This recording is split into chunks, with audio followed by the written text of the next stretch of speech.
नमस्कार दोस्तों, बहुत बहुत स्वागत है आप सभी का आपके अपने इस YouTube चैनल विजिट एरिया में। दोस्तों मैं हूं एडवोकेट मंजीत त्रिपाठी। दोस्तों आज के इस वीडियो में हम लोग बात करेंगे कि मजिस्ट्रेट, कलेक्टर, सीएमएम या फिर जुडिशियल मजिस्ट्रेट जिनको धारा 14 के अंतर्गत ये पावर दी गई है, यानी कि सरफेसी अधिनियम की धारा 14 के अंतर्गत ये पावर दिया गया है, यह शक्ति दी गई है कि वह किसी भी मॉर्गेज की हुई प्रॉपर्टी को बैंक को कब्जा दिला सकते हैं।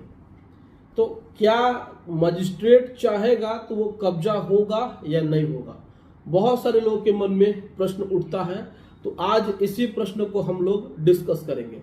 दोस्तों देखिए, धारा 14 कब लागू होती है इसको भी समझना जरूरी है। धारा 14 को समझने के लिए इसके बैकग्राउंड में धारा 13(2) और 13(4) को भी समझना बहुत ज़्यादा जरूरी है।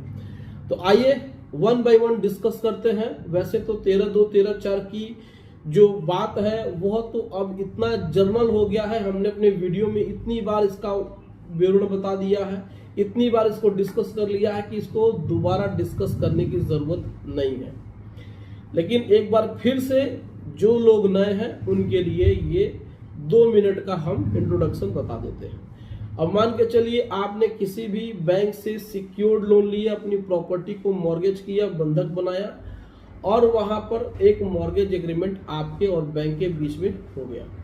अब इसमें क्या है कि आपने पैसा ले लिया, समय पे पे कर रहे हैं, लेकिन किन्हीं कारणों से आप पैसा पेमेंट नहीं करते हैं, आपका अकाउंट एनपीए हो जाता है।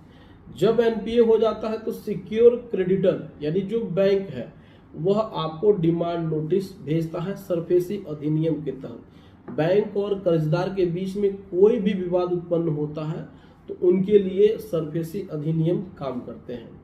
अब इस सरफेसी अधिनियम की धारा 13(2) एक बहुत महत्वपूर्ण है, जिसके अंतर्गत बैंक आपको डिमांड नोटिस भेजता है, जिसमें 60 दिन का समय होता है।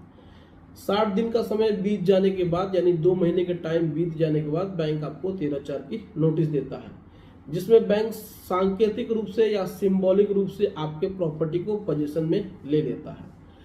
अब उस पर धारा 14 काम होता है, यानी कि धारा सीधे यहाँ पे धारा 14 की कार्रवाई होती है। 13A भी है, अब इसमें 13(3) भी है, लेकिन उन धाराओं का यहाँ पे अभी उल्लेख नहीं किया जा रहा है। लेकिन यहाँ पर जो सबसे महत्वपूर्ण धारा है वो 13(4) और 14 है।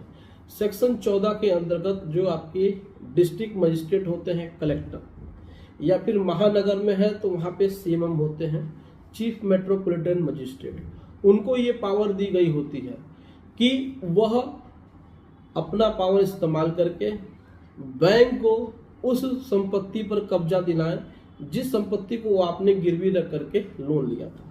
यानी कि आपके द्वारा मॉर्गेज की हुई प्रॉपर्टी पे बैंक को पोजीशन दिलाने का कार्य करें फिजिकल रूप से मतलब होता है ताला लगाने के लिए। अब यहाँ पे बहुत सारे लोग ये कहते हैं कि सर अगर हम डीएम को मैनेज कर लें, पैसे खिला दें या फिर कुछ ऐसा ऑब्जेक्शन लगा दें तो क्या डीएम उस कार्रवाई को रोक सकता है हमेशा के लिए? क्या डीएम के पास पावर होता है कि वह भौतिक कब्जा यानी कि फिजिकल पोजीशन बैंक को दिलाए या ना दिलाए? तो यहाँ पर एक बहुत ही महत्वपूर्ण केस है। इस केस में यही बात कही गई है। इस केस का नाम है Indian Overseas Bank versus Himachal Pradesh राज्य। अब इस केस में ये कहा गया है कि जो मजिस्ट्रेट हैं या फिर जो कलेक्टर हैं या सीएमएम हैं, उनको सरफेसी अधिनियम की धारा 14 के अंतर्गत जो पावर दिया गया है वो यही पावर दिया गया है कि उनका ये ड्यूटी है कि अगर सिक्योर क्रेडिटर ने ये प्रूफ कर दिया है कि जो कर्जदार है वो अपना पैसा देने में फेल रहा है, यानी कि विफल रहा है, उसने चूक कर दिया है और बैंक ने उनको समय पे नोटिस भेजा है, डिमांड नोटिस भेजा है, 13(4) के नोटिस भेजा है, तो इसमें कार्रवाई करते हुए बैंक को फिजिकल पोजीशन दिलाया जाए। अब इस केस का हवाला दे करके वह मजिस्ट्रेट आपके प्रॉपर्टी के अगेंस्ट में फिजिकल पोजीशन का जो ऑर्डर है वह पास कर देता है।